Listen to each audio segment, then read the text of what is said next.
The first quarter of the season already in the rearview mirror, and off we go in Week 5 on EA Sports. Devin Duvernay now returning from the end zone. Now a crease here as he's past the 30. And good starting field position. He'll get this one all the way up to about the 35-yard line.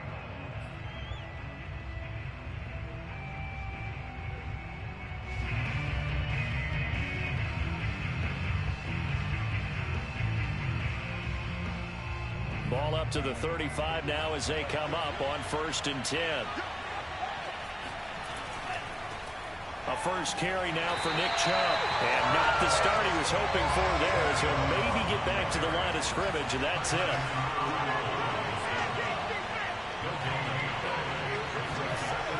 On play action, they'll throw. He rifles one that's intercepted. The safety, Terrell Edmonds, picks it. And a return across midfield into the 46-yard line.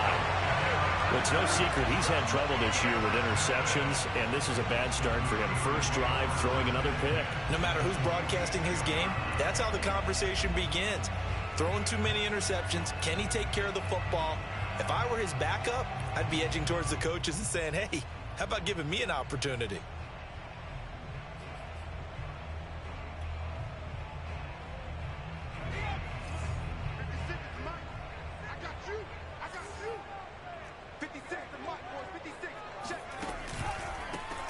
First carry for Najee Harris. And they'll get him down after a pickup of 8, 2nd and 2. Next, the receivers help spread the defense out, and they were able to come through with a slashing run. But to that point, it's going to be interesting to see the personnel chess match as this one progresses. Yeah, you're exactly right. Can they continue to create running lanes out of passing sets? And if so, it's going to be a long day for the defense.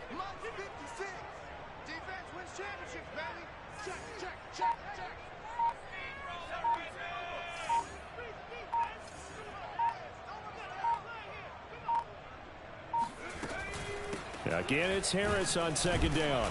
And this time he's not going anywhere. They'll get him down right at the line of scrimmage. So 3rd and 2. This quite possibly 4-down territory, though, if they're stopped. Under a heavy rush, and down he goes. They dial up the corner blitz that time, and it delivers to the tune of a 9-yard loss. Out is Rigoberto Sanchez on 4th down to punt this thing.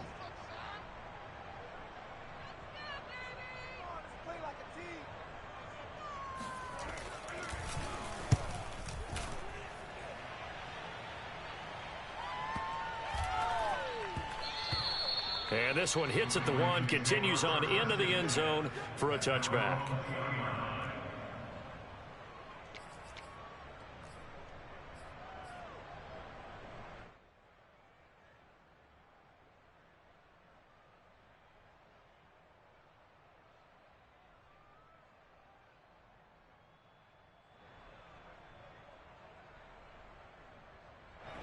The Raven offense set at the line for this next drive. Well, they were intercepted the first time they had the football, but now they get it back, and it's still 0-0. And because of that, you know what the thought process is? Interception. What interception? It didn't really happen because they gave up no points. So go back on the attack. Go back and run the offense you believe will be successful.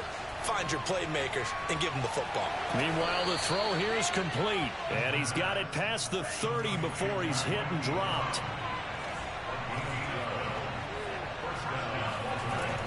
On 1st down, they'll run with Chubb. The big man, Tyson Alualu, there to make the tackle. Here's 2nd and 9, just a yard on that last run. They'll set up a throw. Oh, wide open, complete. And all the way in for a Ravens touchdown. Marquise Brown, his 4th touchdown on the year. And the Ravens have taken the early lead. This is something that we saw quite a bit at Oklahoma, and we'll be seeing it more and more on the NFL level as well. Marquise Brown going Hollywood. Well, in this league where coordinators worry so much about drawing up the right routes, blocking assignments, misdirections and stuff, they have these precise arrows and movements.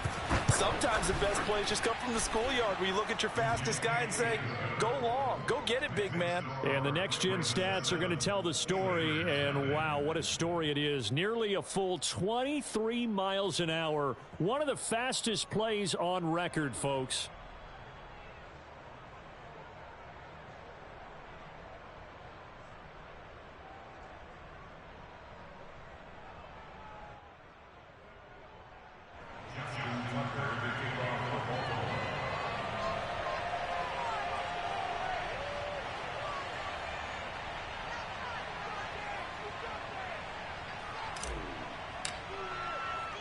Tucker now to kick it away following the touchdown.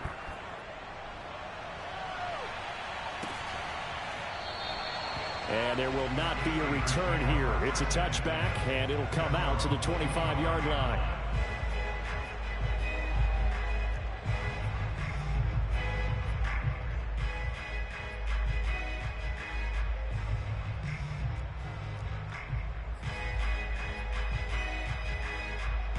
The Pittsburgh offense at the line to start their next drive. And the last drive, their first drive, 3 and out. What changes here, if anything? I think it's making sure the guys that you trust the most with the ball, the biggest playmakers you have, that they touch it on this possession to try and get things moving. So get it to the horses. Without a doubt. They're the ones that typically end up in the end zone.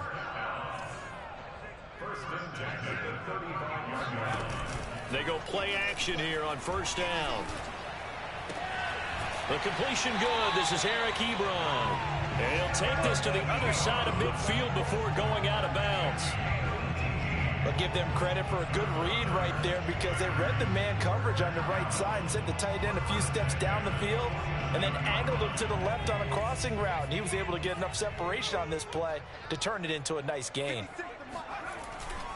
Now a first down carry for Harris. And nothing doing. He's immediately taken down at the line of scrimmage. Call it no gain on the play, and it'll be second down. As usual, the hallmark of a good run defense, linebackers making plays near the line of scrimmage. Absolutely nowhere to run there. Here's 2nd and 10.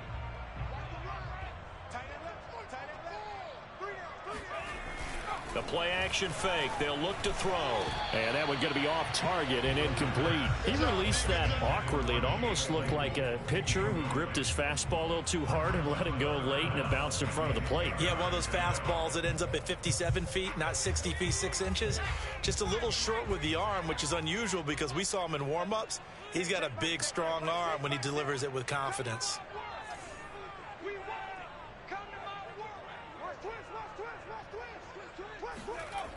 On third down, he'll drop to throw. And that is incomplete. Well, they've got man coverage on the outside, and my scouting report on these DBs tells me that they love to take matters in their own hands. They want man coverage, not zone. And there was good coverage there that forced the incompletion.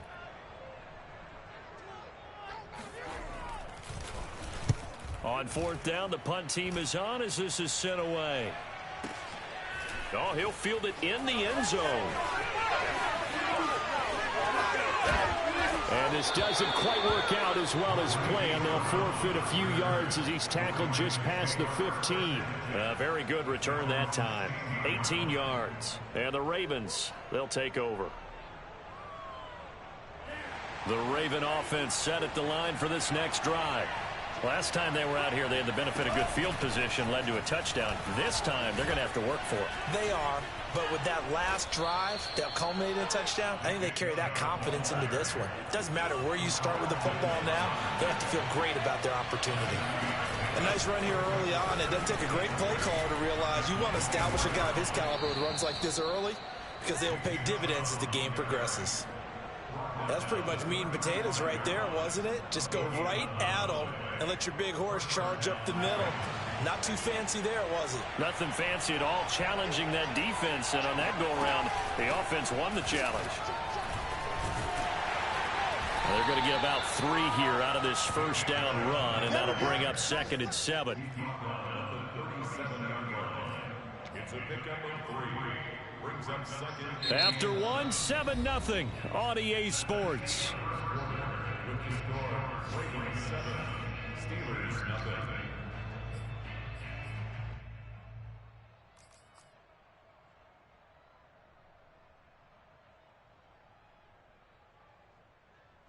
3 yards on that last carry. Here's 2nd and 7. Now they'll switch it up here and look to throw. And he whips that one incomplete there. So, Charles, you talk about this head coach and his future with this franchise. Look, it's been a frustrating year, and I think we saw some of that frustration boil over at his weekly press conference earlier in the week.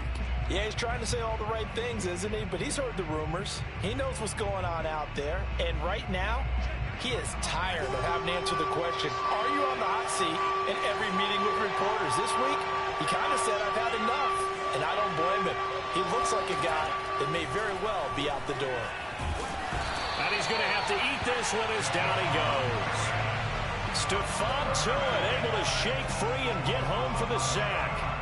Boy, Charles, that time he took a bad situation and made it worse. There, you're almost putting together a nice little song there, aren't you? Because it's something you'll see from young quarterbacks. They have that tendency to retreat backwards instead of stepping up in the pocket. This will be fielded at the 17. So a good punt, but a solid 12-yard return. And the Steelers will go on offense here, 1st and 10.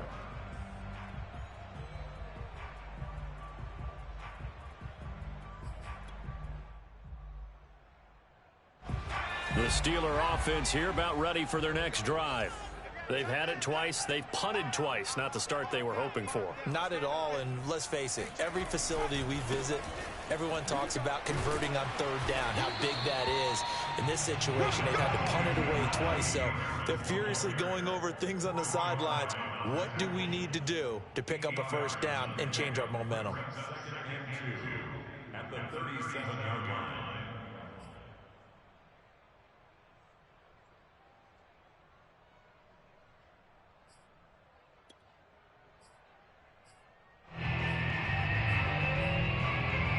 Eight yards the tally on that 1st down run. Here's 2nd and 2.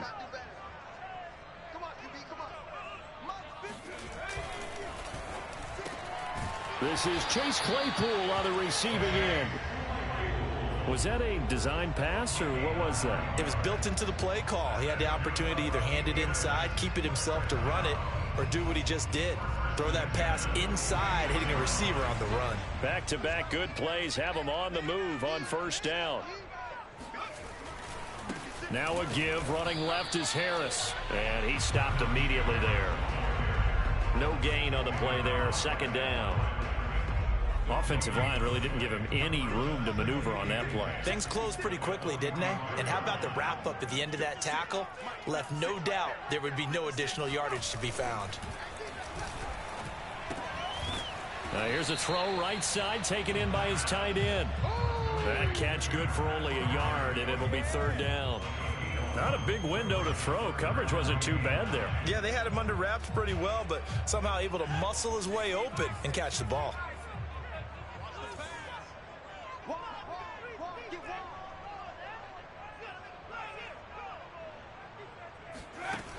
Looking to throw. He gets it complete to Harris. And he's out of bounds just before the midfield stripe at the 49. 3 yards all they could muster there, and it'll bring up 4th down. Now here's Rigger.